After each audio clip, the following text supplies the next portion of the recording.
Hello everyone, welcome to the Sleep History channel. In the early years of the 20th century, the world stood on the edge of greatness and destruction.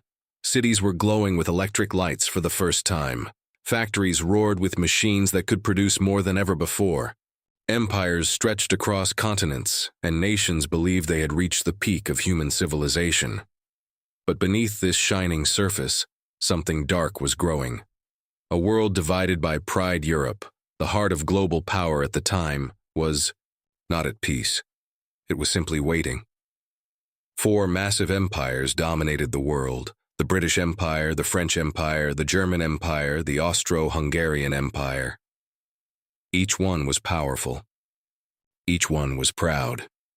And most importantly, each one was afraid of losing power, afraid of being attacked, afraid of being left behind.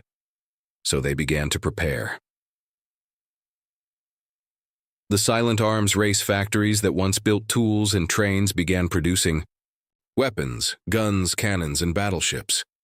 Young men were trained not just to work, but to fight. Governments whispered promises of glory, honor, and victory. But deep down, they knew the truth. This war would not be like any war before. Alliances, the hidden traps to protect themselves. Nations formed alliances. Germany joined with Austria, Hungary, Britain, France, and Russia formed another group. It seemed like a smart move, strength and unity, but in reality, it created a deadly chain reaction. If one country went to war, everyone would be dragged in, like dominoes waiting to fall. The spark that ignited the world. June 28, 1914. A bright summer day in Sarajevo. A young man stood in the crowd, his hands shaking. His name was Gavrilo Princip. He wasn't a soldier. He wasn't powerful. He was just a teenager, with a gun.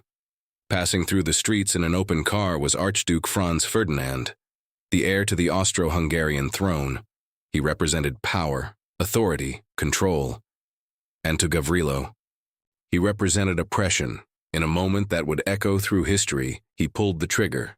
2 shots. The Archduke and his wife were dead. The world holds its breath. At first, it seemed like a tragic but isolated event. But behind the scenes, leaders were furious. Austria-Hungary blamed Serbia. Germany stood by Austria. Russia prepared to defend Serbia. France backed Russia. Britain watched, then joined. Within weeks, what began as a single assassination turned into something unimaginable. A global war. Millions of men were called to fight. Trains filled with soldiers left stations as families cried and waved goodbye, believing they would return soon. But many of them would never come back. The first taste of horror. The soldiers expected glory. What they found was hell. They marched into muddy trenches, long, narrow ditches carved into the earth. Rats crawled over their bodies. Cold rain soaked their clothes. The smell of death filled the air, and every day, they waited, waiting for orders, waiting for attack, waiting to die. The new face of war. This war introduced weapons the world had never seen before. Machine guns that could kill hundreds in minutes, poison gas that burned lungs from the inside, tanks that crushed everything in their path. War was no longer about bravery, it became about survival. A soldier's letter. One young soldier wrote a letter to his mother. "Mother, they told us we would be heroes. But here, there are no heroes, only survivors. I have seen my friends fall beside me. I hear their voices even when it's quiet. If I do not return, please know I was thinking of home." He never made it back, and he was not alone. The human cost begins. Months turned into years. The war didn't end quickly. It dragged on and on and on. Cities were destroyed, families were broken. Entire generations were lost. By the time the world realized what was happening, it was already too late. As the war raged on, a new power was rising across the ocean, a country that had stayed out of the fight for years, but would soon change everything. And when they entered the war, nothing would ever be the same again. The war was supposed to end in months, but now it had been years, and still no one was winning. The endless bloodshed. By 1915, the battlefield had turned into a nightmare that no one could escape. The trenches stretched across hundreds of miles like scars on the earth. Soldiers lived like ghosts. They no longer dreamed of victory. They only hoped to survive one more day. Verdun. They shall not pass. In 1916, one of the most brutal battles in human history began. Verdun. The German army launched a massive attack on France. Their goal was simple, not just to win, but to bleed France to death. For months, soldiers fought without rest. Shells rained from the sky day and night. The ground shook like the world was breaking apart. Men were buried alive, others lost their minds. By the end, over 700,000 soldiers were dead or wounded, and the land? It was no longer land. It was a graveyard. The Somme, a river of blood while Verdun burned. Another horror unfolded, the Battle of the Somme. On the first day alone, 20,000 British soldiers were killed. In just a few hours, young men climbed out of their trenches, walking straight into machine gun fire. They were told it would be easy. They were lied to. One soldier later said, "We didn't run. We couldn't. There was nowhere to hide. It was like walking into death with open eyes." The time the battle ended, more than 1 million men were lost for just a few miles of land. The silent killer, gas warfare, but bullets and bombs were not the worst part. A new weapon arrived, poison gas. At first, soldiers didn't understand what it was. A strange green cloud moved slowly across the battlefield. Then came the coughing, the burning, the screaming, lungs filled with fluid, eyes burned blind. Men clawed at their throats, begging for air. Some drowned, without water.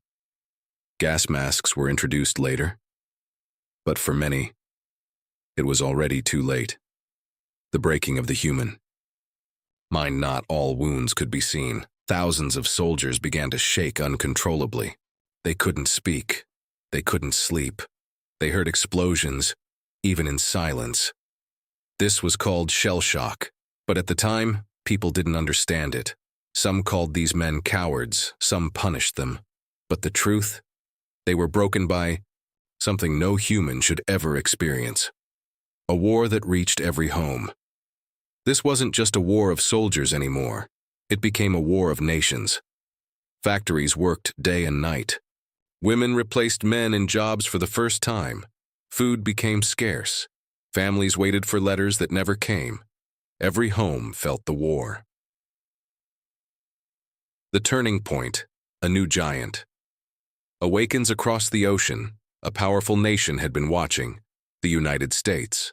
For years, they stayed out of the war, but everything changed in 1917. German submarines began sinking ships, even those carrying civilians. One of them was the Lusitania. Innocent lives, gone in moments. Then came a secret message. Germany tried to convince Mexico to attack America. That was the final spark. America entered the war fresh troops. New energy, a turning tide. For the first time in years, hope returned. The final push with America joining, the balance shifted. The exhausted armies of Europe found strength again. Germany, once powerful, began to weaken. Food shortages hit hard. Morale collapsed. Soldiers deserted. Civilians protested. The empire was crumbling from within. The end of the war. November 11th, 1918. After 4 years of unimaginable suffering, the guns finally fell silent. The war was over. But peace? Peace did not feel like victory. The aftermath. A broken world over. 16 million people were dead. Millions more were wounded, physically and mentally. Entire cities were destroyed. Empires collapsed. German Empire, Austro-Hungarian Empire, Ottoman Empire, the map of the world was rewritten. But something deeper had changed. Humanity had lost its innocence. People no longer believed war was glorious. They had seen the truth, and it terrified them. Soldier returns home. One man returned from the war. He stood in front of his house, but he didn't go inside because the boy who left was not the man who returned. He had seen too much, lost too much, and deep inside, he knew something worse was coming. The dark foreshadow, but the seeds of another, even more devastating war were planted. A broken Germany, a harsh peace treaty, a rising anger, and from that anger, a man would rise, who would drag the world into an even darker chapter.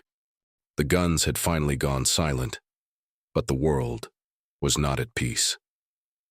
The illusion of victory. In 1919, world leaders gathered in a grand palace in France, the Palace of Versailles.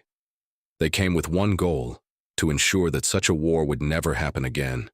But instead of healing the world, they made a decision that would break it even more.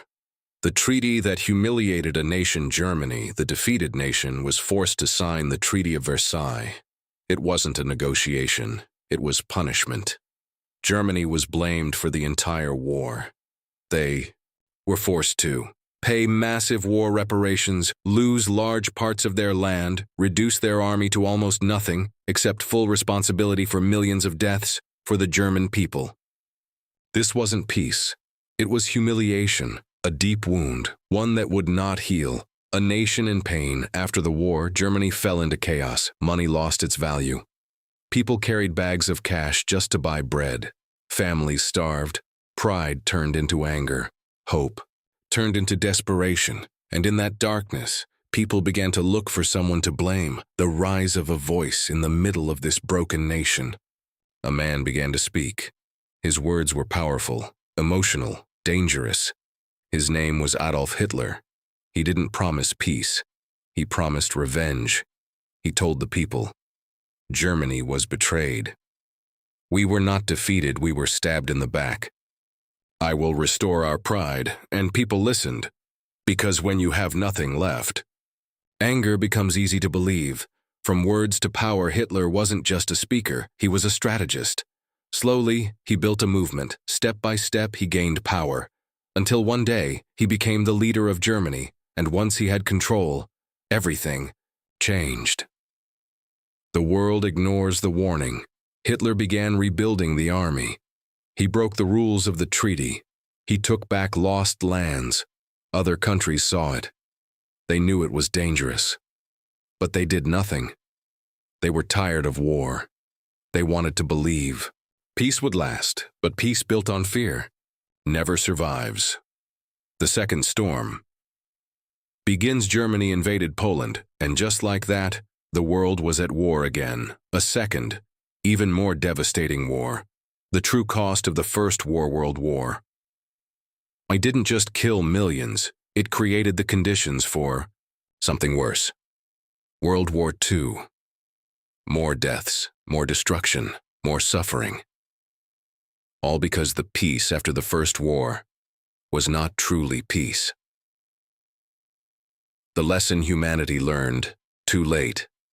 The war that was supposed to end all wars became the beginning of an even darker chapter. It taught humanity a painful truth. War doesn't end when the fighting stops. It continues in the hearts of the broken. A final human moment. Years later, an old soldier sat quietly in a park. He watched children playing, laughing, running freely, something he never had after the war. A young boy came up to him and asked, "Did you fight in the war?" The old man looked at him and smiled sadly. He didn't talk about glory. He didn't talk about victory. He simply said, "I fought, so you wouldn't have to." The end. Or a warning. History remembers wars, but it often forgets the pain, the tears, the silence that follows. The war that changed human history forever wasn't just about battles and empires. It was about people, ordinary people, who paid the price for decisions. They never made final message. If we don't learn from history, we are doomed to repeat it. And the real question is, have we truly learned? The wars ended, the guns stopped, but inside people, The war never truly left. A world rebuilt, but not the same. After the Second Great War, cities slowly rose again. Buildings were rebuilt, roads were repaired, nations tried to stand back up. Generation grew up without fathers. Mothers carried silent grief. Soldiers returned, but many were still trapped in their memories. The birth of a new hope after witnessing 2 world wars. Humanity finally realized something important. If they didn't change, everything would be destroyed again. So nations came together and created something new. United Nations.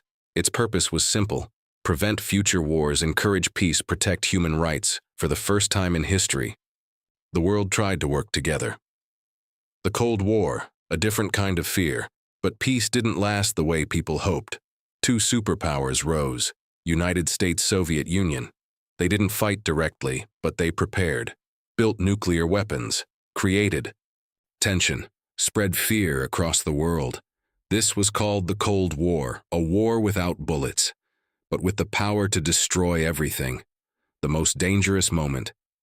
There was a time when the world came very close to ending. Missiles were ready. Armies were on alert. One wrong decision, and millions could have died in minutes. People waited, prayed, hoped, and somehow, war didn't happen. The invisible scars. Even today, the impact of those wars is everywhere. Borders, politics, conflicts. But the biggest impact? Human psychology. People became more aware of trauma, mental health. The cost of violence. The term shell shock evolved into something we now understand better. Post-traumatic stress disorder. A reminder that war doesn't just destroy bodies, it destroys minds. A lesson. Written in blood history books talk about battles, leaders, victories, but they often forget the real story. The boy who never came home. The mother who waited forever. The soldier who smiled, but was broken inside. Final reflection, imagine this: a quiet evening, no explosions, no fear, just peace. That peace was paid for by millions of lives, and the truth is, most of them didn't want to fight. They were just caught in something bigger than themselves, the real ending. The war that changed human history forever wasn't just about the past, it's still shaping the present. Every decision nations make today, every conflict, every attempt at peace, is influenced by what happened back then. Final human line, if one soldier from that time could speak to you today, he wouldn't tell you to be brave in war, he would tell you, be brave enough to prevent it. The world looks peaceful now. Cities are alive. Lights shine at night. People laugh, travel, build dreams. But if you look closely, there's something still there. Something invisible. Something unfinished. The war didn't end. It changed. Foreign war is no longer just soldiers and guns. Now it lives in different ways. In fear between nations, in anger between people, in silence inside broken minds. The battlefield is no longer just land. It's inside humans. A child of war, somewhere in Chansendu, the world, even today. A child wakes up to the sound of explosions. He doesn't understand politics. He doesn't know history. All he knows is fear. He holds his mother tightly and asks, will it stop? And the mother, she has no answer. The cycle that keeps repeating. Every war starts with something small: ego, power, revenge, fear leaders. Argue, decisions are made, and then ordinary people pay the price again and again and again. Are we really different? We like to believe we are smarter now, more advanced, more civilized. But ask yourself, why do conflicts still exist? Why do nations still threaten each other? Why does history keep repeating? Technology changed. Weapons became stronger. But human emotions? They remained the same. The most dangerous weapon, it's not bombs, it's not guns, it's not nuclear power. The most dangerous weapon is hate, because hate doesn't need permission. It spreads quietly, from one person to another, from one generation to the next. A soldier's dream. Imagine a soldier from World War I standing in today's world. He sees modern cities, smartphones, peaceful streets. At first, he smiles. But then he sees news headlines, conflicts, wars, tension rising again, and slowly, his smile fades because he realizes, we suffered, and they still didn't learn. The power of choice. Here's the truth most people ignore. War is not inevitable. It is chosen, every time, by decisions, by actions, by silence. And that means peace is also a choice. The responsibility of this generation, Twe, Ami, Amra. We are not just living in history, we are writing it. The question is, what kind of world will we leave behind? Another story of destruction, or the first real story of peace, the deepest human truth at the end of everything. Nationality doesn't matter, power doesn't matter, victory doesn't matter, because in war, everyone loses something, and some lose everything. Final scene, cinematic ending. A battlefield, empty, silent, no soldiers, no weapons, just wind, moving. Through the grass, and if you listen closely, you can almost hear voices, not shouting, not fighting, just whispering, don't let this happen again, the real ending. Or maybe, this is not the ending. Maybe this is the moment where you decide, will history repeat or will it finally change?